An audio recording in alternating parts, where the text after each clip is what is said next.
நண்பர்கள் அனைவருக்கும் வணக்கம். பெரிய மேட்சுகளின் பெரிய பருவம் என்னது பெரிய மேட்சுகளின் பெரிய பவர். பெரிய மேட்சுகள்லாம் அவர் அடிச்சதே கிடையாது அப்படின்ற மாதிரி நீங்க நினைக்கலாம். 2019 வேர்ல்டு கப் செமிஃபைனல் அதுல அடிக்கல. 2023 வேர்ல்டு கப் ஃபைனல்ல பொறுப்பற்ற முறையில் அவுட் ஆயிட்டாரு. இந்த மாதிரி வந்து நிறைய எக்ஸாம்பிள் சொல்லலாம். 2024 T20 வேர்ல்டு கப் ஃபைனல்லையும் அவர் அடிக்கல அப்படின்ற மாதிரி நீங்க சொல்லலாம்.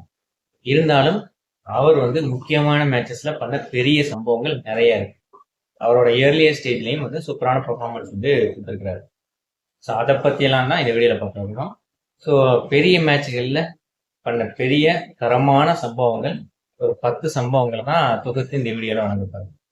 ஸோ இதில் வந்து உங்களுக்கு மாற்று கருத்துக்கள் இருக்கலாம். அந்த மாதிரி மாற்று கருத்துக்கள் இருந்தால் நீங்கள் கமெண்ட்ல வந்து உங்களோட கருத்துக்களை பதிவு. ஸோ ஃபர்ஸ்ட் பண்ண சம்பவம் 2007 T20 world cup final. 2007 T20 world cup ஃபைனல்லே ரோஹித் சர்மா விளையாண்டாரா அப்படின்ற மாதிரி நிறைய பேர் கேட்கலாம். ஆமாம், ஃபர்ஸ்ட் T20 வேர்ல்டு கப் ஃபைனல்லையும் ரோஹித் சர்மா இருந்தார். இது வரைக்கும் நடந்த எல்லா T20 வேர்ல்டு கப்லையும் ரோஹித் சர்மா மட்டும்தான் அணியில இருந்திருக்கிறார். ஸோ அந்த மேட்ச்ல வந்துட்டு ஃபைனல்ல 16 பந்துகள்ல 30 ரன்கள் பாகிஸ்தானுக்கு எதிராக அடிச்சார். அதனாலதான் இந்திய அணி 157 ரன்கள் எடுக்க முடிஞ்சது. ஓரளவு ஒரு டீசென்டான ஸ்கோர் வந்து அதனாலதான் வந்தது.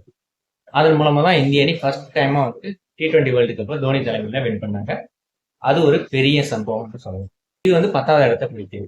ஸோ அடுத்ததான் வந்து 9வது இடத்துல எந்த ஒரு நாக்கு அப்படின்னு பார்த்தீங்கன்னா காமன்வெல்த் பேங்க் சீரிஸ் 2008. ஸோ இது வந்து 2004 நடந்த காமன்வெல்த் பேங்க் சீரீஸ்ல இந்தியா 2 ஃபைனல் தோத்துருப்பாங்க. அது காமன்வெல்த் பேங்க் சீரிஸ் எப்படி நடக்கும்னா ஒரு ட்ரை சீரிஸ் மாதிரி நடக்கும். அதுல வந்து வின் பண்ற 2 டீம் வந்துட்டு ஃபைனல்ல மோதும். அந்த ஃபைனல்ல 3 ஃபைனல் நடக்கும். 3 ஃபைனல்ல 2 ஃபைனல் ஃபர்ஸ்ட் ஒரு டீம் ஜெயிச்சிருச்சு அப்படின்னா அடுத்த ஃபைனல் கிடையாது. அதான் அதோட ரூல்ஸ். அதுக்கப்புறம் 2008 ஃபைனலுக்கு இந்திய அணி தகுதி பெறாங்க. ஃபர்ஸ்ட் ஃபைனல் நடக்குது. ஃபர்ஸ்ட் ஃபைனல்ல ஃபர்ஸ்ட் பேட்டிங் ஆஸ்திரேலியா பிடிக்கிறாங்க. 240 ரன்கள் அடிக்கிறாங்க. இந்திய அணி 241 ரன்கள் எடுத்தால் வெற்றி அப்படின்ற இலக்கோட களமிறங்குறாங்க. 87 ரன்களுக்கு 3 விக்கெட் அப்படின்ற ஒரு இக்கட்டான சூழ்நிலையில இருக்கிறாங்க. அப்போ வந்து ரோஹித் சர்மா ஓப்பனிங் பேட்ஸ்மேன் சச்சின் டெண்டுல்கரோட களம் காண்றாரு. இவங்க 2 பேரும் சேர்ந்து 4th விக்கெட் பார்ட்னர்ஷிப்புக்கு 123 ரன்கள் எடுக்கிறாங்க. ரோஹித் சர்மா 87 பாலுக்கு 66 ரன்கள் எடுக்கிறாரு. ஆஸ்திரேலியால போயிட்டு அவங்களுக்கு எதிராக ஒரு 20 வயசு பையன் 87 பால் 66 ரன்கள் எடுக்கிறதுன்றது ஒரு பெரிய விஷயம். ஒரு இன்எக்ஸ்பீரியன்ஸ்டு பேட்ஸ்மேன். ஆனா வந்து அந்த மெச்சூரிட்டியை வந்து காமிச்சாரு. அப்பவே நம்ம சச்சின் டெண்டுல்கர் வந்து ரோஹித் சர்மா புகழ்ந்தாரு. இவர் ஒரு பெரிய வீரரா வர்றதுக்கான வாய்ப்புகள் இருக்கு அப்படின்ற மாதிரி சச்சின் டெண்டுல்கர் சொல்லியிருந்தாரு. அந்த ஒரு நாக் வந்து அந்த சீரீஸ் இந்தியா வின் பண்றதுக்கு ஒரு முக்கியமான காரணம். அடுத்த மேட்ச்ல இந்திய அணி வெற்றி பெற்றாங்க. ஸோ அந்த சீரீஸே முதல் முறையா காமன்வெல்த் பேங்க் சீரீஸை வெற்றி பெற்றாங்க. அதுதான் இந்திய அணி ஆஸ்திரேலியாவில் போயிட்டு வெற்றி பெற்ற ஒரு பெரிய சீரீஸ். ஸோ இந்த ஒரு வரிசையில் 8வது இடத்தை பிடிக்கிற ஒரு நாக் வந்து 58 விஎஸ் ஸ்ரீலங்கா ட்ரை சீரீஸ் ஃபைனல்ல வெஸ்ட் இண்டீஸோட அந்த ட்ரை சீரீஸ் நடக்குது. அதுல வந்து ஸ்ரீலங்காவும் இந்தியாவும் ஃபைனலுக்கு போறாங்க. அதுல வந்து இந்தியா சேஸ் பண்ணும்போது இந்தியா வெற்றி பெறதுக்கு ஒரு 58 ரன்கள் அடிச்சு ஒரு முக்கியமான காரணமா திகழ்றாரு ரோஹித் சர்மா. இது வந்து இவர் பண்ண ஒரு 8வது பெரிய சம்பவம் அப்படின்னு சொல்லுவாங்க. அடுத்ததான் இந்த வரிசையில் 7வது இடத்தை பிடிக்கிற ஒரு பெரிய சம்பவம் என்னன்னா ஆஸ்திரேலியாவுக்கு எதிராக அடிச்ச 209. அதாவது 3rd batsman to score 200 in one day international. So ஆஸ்திரேலியாவுக்கு எதிராக வந்துட்டு அந்த ஒரு சீரீஸ் டிசைடர் ஒரு 7 மேட்ச் சீரீஸ். அதுல வந்துட்டு 2 மேட்ச் மழையினால நடக்கல. ஸோ இது வந்து இந்தியா வின் பண்ணாதான் அந்த சீரீஸை வின் பண்ண முடியும் அப்படின்ற மாதிரி சீரீஸ் டிசைடர் மேட்ச். அந்த மேட்ச்ல இவரோட அந்த 209 ரன்கள் உதவியோட இந்திய அணி 383 ரன்கள் அடிக்கிறாங்க.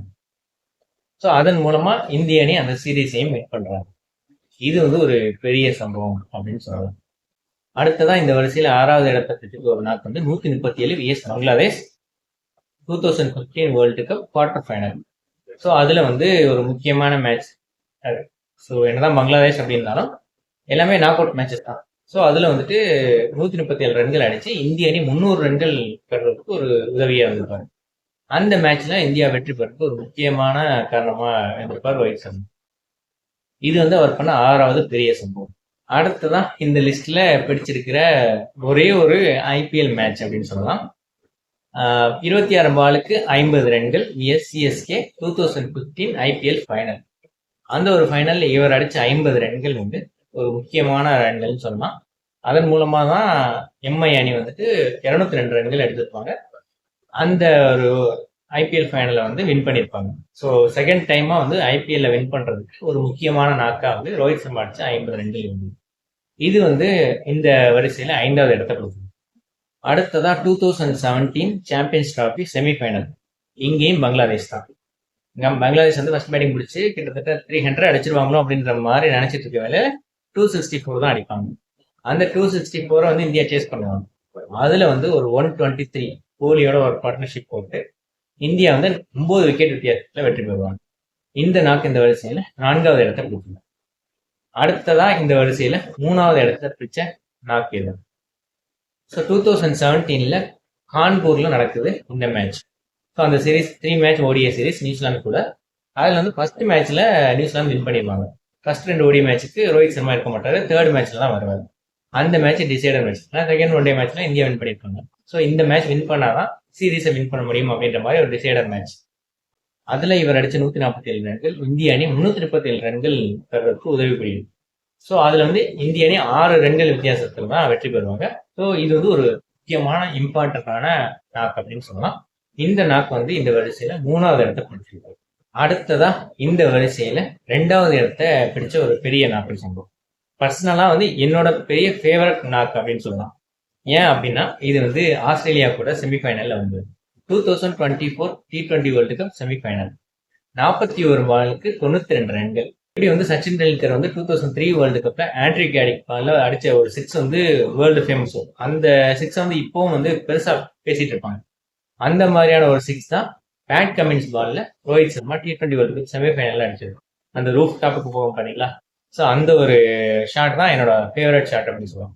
41 பாலுக்கு 92, எந்த ஒரு பயமுமே இல்லாம ஒரு கேப்டன்ஸ்னால சூப்பரா ஆடி இருப்பாரு. 7-4 8 6 அடிச்சிருப்பாரு.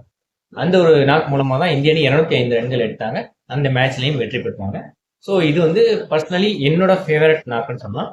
இருந்தாலும் இந்த ஒரு நாக்குக்கு வந்து நான் வந்து செகண்ட் பிளேஸ் தான் கொடுப்பேன். அடுத்ததா இந்த லிஸ்ட்ல ஃபர்ஸ்ட் பிளேஸ் எது ஆல்ரெடி நீங்களே வந்து கணிச்சிருப்பீங்க. First place Champions Trophy final 2025 76 run தான். ஸோ இது வந்து பாலை விட கம்மியான, அதாவது பால் கூட ரன் கம்மி அப்படின்ற மாதிரி இருந்தாலும் இது வந்து ஒரு முக்கியமான இம்பார்ட்டன்டான நாக்குன்னு சொல்லலாம். ஏன்னா கிரிக்கெட் வேர்ல்டு கப் 2023 ஃபைனல்ல ரோஹித் சர்மா ஈஸியா வந்துட்டு தன்னோட விக்கெட்டை கொடுத்துட்டாரு மேக்ஸ்வெல் பால். ஸோ அதுல வந்துட்டு அவர் பொறுப்பா ஆடி இருந்தார் அப்படின்னா மேட்சோட முடிவே வேற மாதிரி இருந்தது. அந்த ஒரு கிரிட்டிசிசம் வரக்கூடாது அப்படின்றதுக்காகவே இந்த மேட்ச்ல வந்து பொறுமையா ஒரு கேப்டன்ஸ் நாக்கா ஆடி இருந்தாருன்னு சொன்னான். இது நாள் வரைக்கும் வந்து அவர் வந்து ஒரு இன்டென்ட்டோட ஒரு ஃபைனல் நாக்கு வந்து ஆடி இருப்பாரு. ஆனாலும் இந்த மேட்ச்ல வந்து என்னோட கேப்டன்ஸ் நாக்கா ஆடணும் அப்படின்றதுக்காக ஆடி இருப்பாரு. இந்த முறை வந்து ரொம்ப பொறுமையாவே ஆடினார். பொறுமையாவும் ஓரளவு தேவையான அதிரடியும் காட்டினாருன்னு சொல்லலாம். அந்த ஒரு 76 ரன்கள் இந்திய அணியோட அந்த 100 ரன்ஸ் பார்ட்னர்ஷிப் ஃபர்ஸ்ட் விக்கெட்டுக்கு.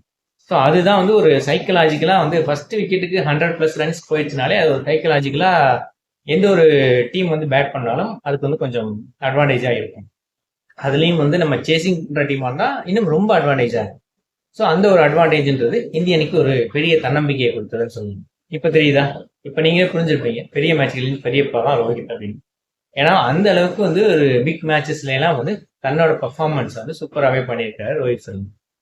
ஸோ இது போல வந்துட்டு இன்னும் ஒன்றிய இன்டர்நேஷனல் மேட்ச் வந்து நிறைய நடக்க இருக்கு. நான் இப்போ ரிட்டையர்ட் ஆக போறது இல்லை அப்படின்ற மாதிரியும் சொல்லியிருக்கிறாரு. ஸோ 2027 வேர்ல்டு கப் ஃபைனல் வரைக்கும் ஒரு வேளை விளையாண்டா. ஸோ அந்த ஒரு ஃபைனலையும் ரோஹித் சர்மாவோட ஒரு பிரில்லியன்ட் செஞ்சுரியை வந்து நான் எதிர்பார்க்குறேன். அதன் மூலமா இந்திய அணி வெற்றி பெற்றுச்சு அப்படின்னா ரொம்பவே மகிழ்ச்சி அடையும். ஸோ என்னோட இந்த வீடியோ பிடிச்சிருச்சுன்னா வந்து லைக் பண்ணுங்க, எல்லாருக்கும் ஷேர் பண்ணுங்க, டெக் டியூப் சேனலுக்கு சப்ஸ்கிரைப் பண்ணுங்க. நன்றி, வணக்கம்.